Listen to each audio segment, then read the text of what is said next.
ஒரு கொலை பண்ணிருக்கீங்களே. சரி சார், நான் செஞ்சது கொலை இல்ல, ஒரு குற்றவாளியை கண்டுபிடிக்க போன இடத்துல நடந்த அசம்பாவிதம். உங்க வாதத்தை நான் ஏத்துக்கிறேன், ஆனா கோர்ட் ஏத்துக்குமா? சார், நான் செஞ்சது கொலைதான்னு நீங்க நினைச்சீங்கன்னா இப்பவே இந்த காக்கி சட்டையை கழட்டி போட்டுறேன், என்ன அரெஸ்ட் பண்ணுங்க, கோர்ட்ல கொண்டு போய் நிறுத்துங்க, என்ன தண்டனை வேணுமா வாங்கி கொடுங்க, நான் ஏத்துக்கிறேன். இல்ல ஒரு போலீஸ்காரனோட கடமை நீங்க நினைச்சீங்கன்னா என்ன பாராட்டுங்க, என் டியூட்டியை நான் கண்டினியூ பண்றேன். மிஸ்டர் விஜய், என்ன பத்தி உங்களுக்கு நல்லா தெரியும். உங்க அண்ணனுக்கு எந்த அளவுக்கு நான் என்கரேஜ்மெண்ட் கொடுத்தேன். அதனால பல சமயங்கள்ல உங்க அண்ணனுடைய சாவுக்கு நான் தான் காரணமோன்னு நினைச்சு ஃபீல் பண்ணிட்டு இருக்கேன். அந்த மாதிரி உங்களையும் நான் இழக்க விரும்பல. உங்களை மாதிரி கடமையுணர்வு நிறைஞ்ச அதிகாரிகளுடைய மரணம் உங்க குடும்பத்துக்கு மாத்திரம் இழப்பு இல்ல, இந்த டிபார்ட்மெண்ட்டுக்கு, இந்த நாட்டுக்கே பெரிய இழப்பு. அதனாலதான் சொல்றேன், உங்க ஆவேசத்தை கொஞ்சம் குறைச்சிக்கிட்டு அமைதியா செயல்படுங்க. அமைதியா? எங்க அண்ணியோட கண்ணீரை பாக்குற ஒவ்வொரு நிமிஷமும் எனக்குள்ள ஆவேசம் தான் வருது. அந்த ஆவேசத்தினால என் கண்ணே நெருப்பா மாறுது சார். ஒரு வரம்புக்கு மீறி செயல்பட்டா போலீஸ்காரனா இருந்தா கூட அது சட்டப்படி குற்றம் தான். எது சார் குற்றம்? ஒரு கொலைகாரனை, ஒரு கொள்ளைக்காரனை அழிக்கிறதா குற்றம்? சார், ஒரு போலீஸ்காரனுக்கு இந்த அதிகாரம் கூட இல்லைன்னா நான் இந்த வேலைக்கு வந்ததுக்கு அர்த்தம் இல்ல. எங்க அண்ணனோட சாவை இன்னும் என்னால மறக்க முடியல. அதுக்காக பழிக்கு பழி வாங்கணும் தான் இந்த வேலையே செலக்ட் பண்ணியா? அப்படியே நீங்க நினைச்சாலும் நான் பழி வாங்க போறது ஒரு மகாத்மாவையும் புத்தனையும் இல்ல சார்.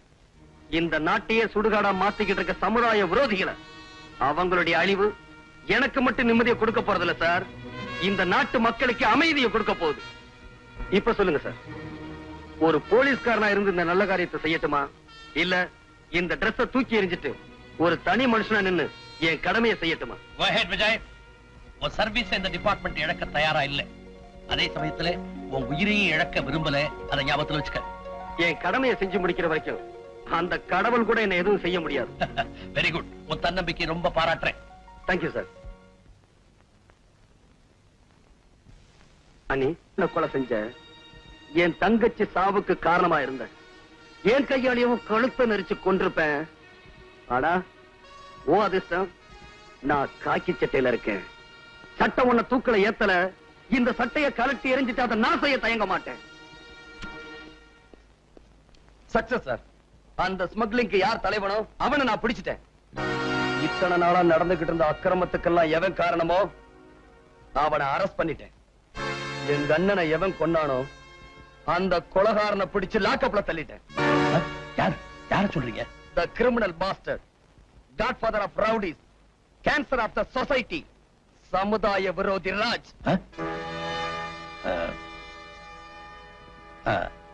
அவனை எப்படி பிடிச்சீங்க?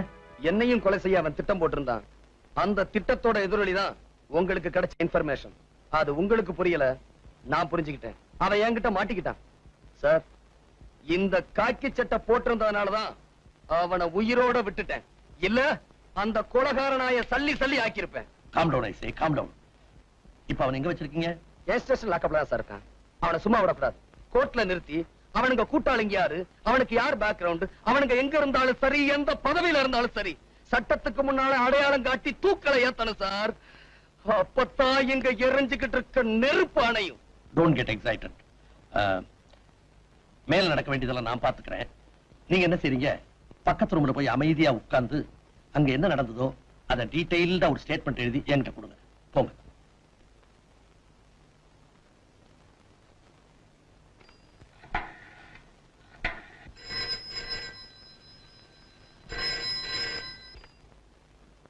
எஸ். ஹலோ, அங்க இன்ஸ்பெக்டர் விஜய் இருக்காருங்களா? பக்கத்து ரூம்ல இருக்காரு, கனெக்ட் பண்றேன். ஹலோ, விஜய் பேசுறேன். விஜய், விஜய் நான் அண்ணி பேசுறேன்ப்பா. என்ன நீ? விஜய் நம்ம மோசம் போயிட்டோம். விஜய் நம்ம மோசம் போயிட்டோம். இவ்வளவு நாளா நடந்த கொலை கொள்ளை இதுக்கெல்லாம் காரணம் வேற யாரும் இல்லப்பா, உங்க உங்க அந்த டிஜி தான். அவ படுவாவி நல்லவ மாதிரி நடிச்சு நம்ம குடும்பத்தை நாசம் பண்ணிட்டா விஜய். அது மட்டும் இல்ல விஜய், நம்ம ஜீவிதா இல்ல, அவங்க அப்பாவை சுட்டு கொலை பண்ணது கூட அவன்தான். ஆமா, அது ஒரு வீடியோ கேசட்ல பதிவாயிருக்கு. ஐயோ, அது என் கண்ணால பார்த்தேன் விஜய், என்ன நம்பு விஜய். விஜய், அது மாத்திரம் இல்ல, அந்த கேசட்டுக்காக நம்ம ரேவதிய அந்த பாவிங்க கொன்னுட்டாங்க. ஆமா, அது இங்கதான் இருக்கு, வீட்டுல தான் இருக்கு. ப்ளீஸ் நீ இப்பவே தயவு செஞ்சு வாயே, வந்துறேன் ப்ளீஸ். இதோ வந்துட்டேன்.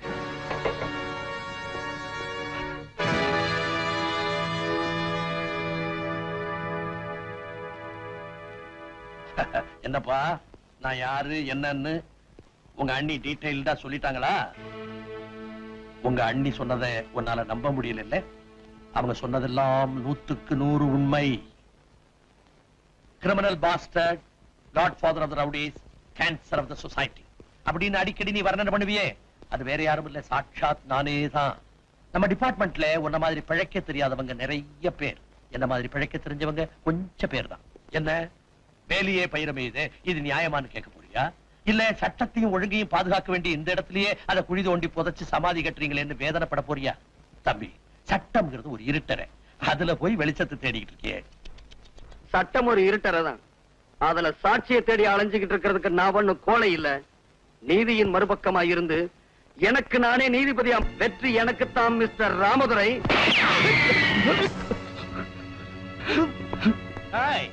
சட்டம் பேசுற சின்ன பையன், உன் கொட்டத்தை அடக்கி இந்த நாட்டுல எங்க பட்டத்தை பறக்க விடுறேன் பாடுற. உன் கோர்ட்டும் லாக்கப்பும் என்ன ஒண்ணும் பண்ண முடியாது. ராஜ், அந்த வீடியோ கேசட் இவனுடைய அன்னிகையில தான் இருக்கு. அதை உடனே நாம கைப்பற்றி ஆகணும், இல்லைன்னா நம்ம எல்லாருக்குமே ஆபத்து. உண்மையை தெரிஞ்சுட்டு அந்த பொண்ணு உயிரோட இருக்க கூடாது. அவளை நான் தீர்த்து கட்டிடுறேன், இவனை நீ கவனிச்சுக்க. கவலையே படாது, அவனை நம்ம ஃபேக்டரி கொண்டு போய் சமாதி வச்சிரு. இவன் அண்ணி டெட் பாடியோட நீ அங்க வந்து சேரு.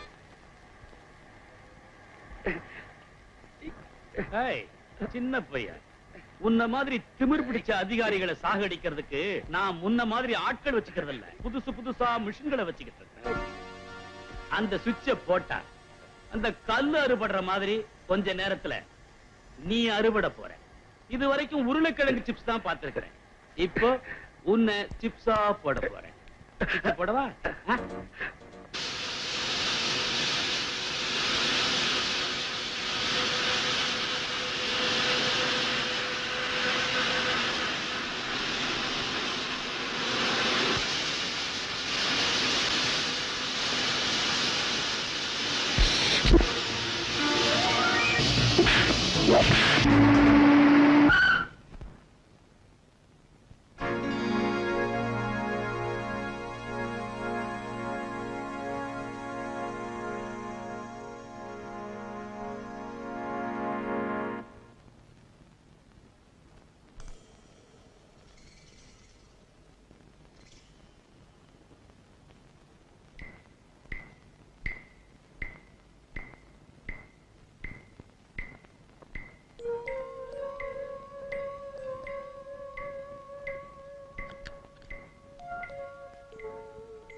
சௌக்கியமா?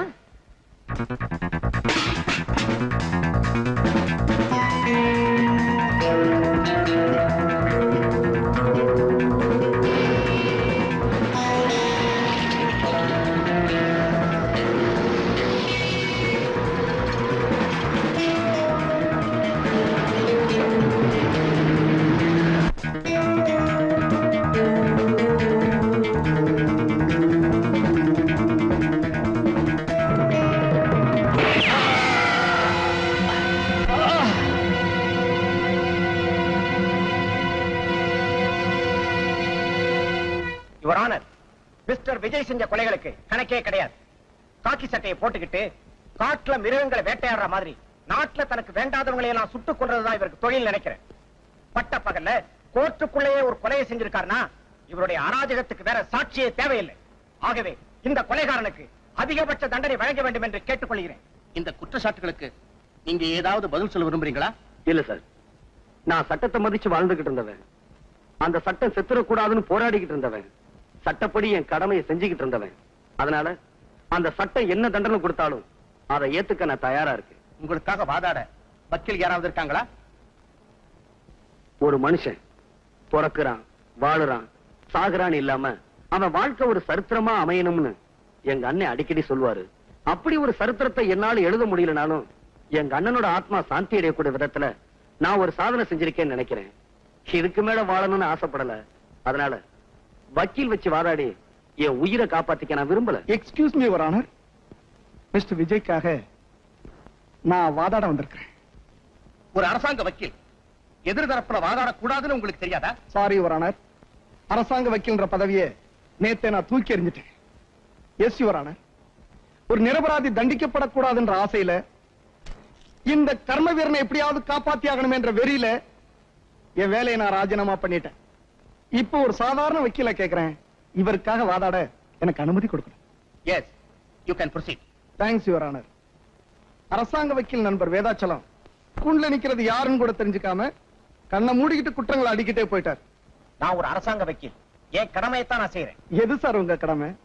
1000 குற்றவாளிகள் தண்டனையிலிருந்து தப்பிக்கலாம், ஆனா ஒரு நிரபராதி கூட தண்டிக்கப்படக்கூடாதுன்றத நம்ம தர்மம். காட்டு மிருகங்களை வேட்டையாடுறவனுக்கு பேரு கொலகாரம் இல்ல மிஸ்டர், வேட்டக்காரன். ஒரு ஊரையே கதிகலங்க வச்சுக்கிட்டு இருந்த ஒரு புலிய ஒருத்தன் சுட்டு கொண்டான்னா அவனுக்கு அவார்டு கொடுப்பீங்களா இல்ல கொலகாரன்னு சொல்லி தூக்கில ஏத்துவீங்களா? நாட்டுல நல்லவங்க வாழணும், கெட்டவங்க தண்டிக்கப்படணும், அதுக்கு தான் நாம படிச்ச சட்டம் பிரயோஜனப்படணும்னு இந்த கோர்ட்ல நான் பல தடவை சொல்லி பார்த்துட்டேன். நம்மள மாதிரி வக்கீலுங்க மனசு வச்சா லஞ்சம், ஊழல், அராஜகம் அழிஞ்சு போய்கிட்டு இருக்கிற இந்த நாட்டுடைய தலையெழுத்தையே மாத்திட முடியும். Mister Chandrasekhar, please come to the point.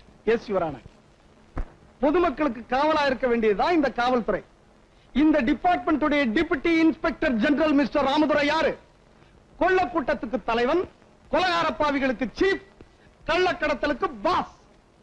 Your honour, DIG office என்ன மக்களை பலி கொடுக்கிற பலிபீடமா இல்ல கள்ளக்கடத்தல் சாமான்களை எல்லாம் போட்டு அடைச்சு வைக்கிற கோடவுனா?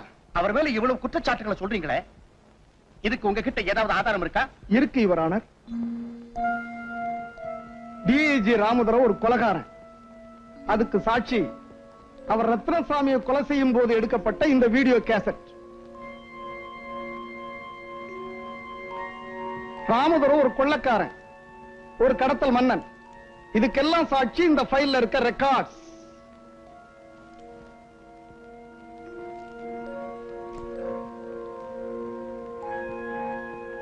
அதுக்காக ராமதுரையை அவர் கொலை செஞ்சது நியாயம்னு சொல்றீங்களா? நோ யுவர் ஆனர், இது கொலையே இல்லைன்னு நான் சொல்றேன். ஒரு தனி மனுஷன் கையில கத்தியோட ஒருத்தனை விரட்டிட்டு போய் வெட்டி கொண்டா அது கொலைன்னு சொல்லலாம். ஒரு பயங்கரமான குற்றவாளிய ஒரு போலீஸ் அதிகாரி பிடிக்கணுமேன்னு துரத்துறான், அவன் தப்பி ஓடுறான். தப்பி ஓடின புலி கடைசியில பதுங்கின இடம் கோர்ட். சும்மாவா பதுங்குச்சு? நோ, அங்கிருந்து துப்பாக்கி எடுத்து போலீஸ்காரன் நெஞ்சுக்க குறி வச்சிருச்சு. என் கட்சிக்காரர் என்ன பண்ணுவாரு? தன்னை காப்பாத்திக்க வேணாமா? எங்க தன்னை சுட்டுடுவானோன்ற பயத்துல அவனை இவர் ஷூட் பண்ணிட்டாரு, அது படாத இடத்துல பட்டு போச்சு, அவர் இறந்து போயிட்டார். இது எப்படி கொலை ஆகும் நான் கேட்கிறேன். யுவர் ஆனர், என் கட்சிக்காரோட இன்டென்ஷன் அவனை கொலை பண்ணணும்ன்றது கிடையாது, அந்த கொலைகார பாவிட்ட இருந்து தன்னை காப்பாத்திக்கணுமேன்றதான். இதை என்னால நம்ப முடியல. காக்கி சட்டையை போட்டுக்கிட்டு தன்னை ஒரு போலீஸ்காரன் சொல்லிக்கிட்டு தன் குடும்பத்தை கெடுத்தவனை இவர் திட்டம் போட்டு தான் பழி வாங்கியிருக்காரு நான் சொல்றேன். அப்படி நான் பழி வாங்கணும்னு நினைச்சிருந்தா ராமதுரை எங்க அண்ணிய கொலை செய்ய என் வீட்டுக்கு வந்தாரே, அப்பவே நான் அவரை சுட்டு கொன்னு இருக்கலாம். அது மட்டுமல்ல, எங்க அண்ணனை கொலை செஞ்ச ராஜுவ என் கண்ணு முன்னாடியே என் தங்கச்சி கழுத்த நெரிச்சு கொன்னாங்களே, அதுக்கு காரணமா இருந்த ராஜுவ என் கையாலேயே கொன்னு என் பழியை தீர்த்திருக்கணும். செய்யல. சட்டப்படி அவளை அரெஸ்ட் பண்ணி லாக்கப்ல வச்சிருக்கேன். யுவர் ஆனர், போலீஸ் டிபார்ட்மெண்ட்ல பொறுப்புள்ள கடமை உணர்வுள்ள போலீஸ்காரங்க ரொம்ப குறைவு. அதாவது லட்சத்துல ஒருத்தர்னு சொல்லலாம். அந்த லட்சத்துல ஒருத்தனுக்கு தண்டனை கொடுத்து உள்ள அனுப்பிட்டு நம்மள நாமே அனாதை வைக்கணுமா? எஸ் யுவர் ஆனர், நாளைக்கு உங்களுக்கே பாதுகாப்பு இல்லாம போயிடும். நீங்க என்னதான் சொன்னாலும் ஒரு பொறுப்புள்ள போலீஸ் அதிகாரி கோர்ட்டுக்குள்ளேயே இப்படி ஒரு கொலை செஞ்சதை என்னால ஒத்துக்கவே முடியல. அப்போ கொலை செஞ்சது கூட நியாயப்படுத்திடலாம், அது இந்த கோர்ட்டுக்குள்ள நடந்துடக்கூடாதுன்னு சொல்றீங்களா? ஏன் நீதியை காப்பாற்ற வேண்டிய இடத்திலேயே ஒருத்தர் இப்படி துப்பாக்கி எடுத்துட்டா அப்புறம் அந்த புனிதமான இடத்துக்கு என்ன மரியாதை இருக்கு? அந்த நேரத்தில் அந்த மிருகத்தை இவர் கொல்லாம விட்டுருந்தா அந்த மிருகம் இவரை கொண்டு இருக்கும். அடுத்த நிமிஷம் நாடு ஒரு நல்ல போலீஸ்காரன் இழந்திருக்கும். அப்படிப்பட்ட நிலைமையில ஒரு மனுஷனுக்கு தான் உயிரை பத்தி தான் நினைவு இருக்குமே தவிர தான் நிக்கிற இடம் கோயிலா கோட்டான்ற நிதானம் இருக்காது யுவர் ஆனர். ஆகவே யுவர் ஆனர், தன்னுடைய உயிரை காப்பாத்திக்கிறதுக்காகத்தான் இந்த சம்பவம் நடந்திருக்கின்றத தயவு செஞ்சு எண்ணி பார்த்து என் கட்சிக்காரர் இன்ஸ்பெக்டர் விஜய்க்கு மட்டுமல்ல, இவரை போல கடமையே பெருசா நினைச்சு வாழ்ந்துகிட்டு இருக்கிற மத்த போலீஸ் அதிகாரிகளுக்கும் ஊக்கம் தரும் வகையில தங்களுடைய தீர்ப்பு இருக்கணும்னு தாழ்மையா கேட்டுக்கிறேன்.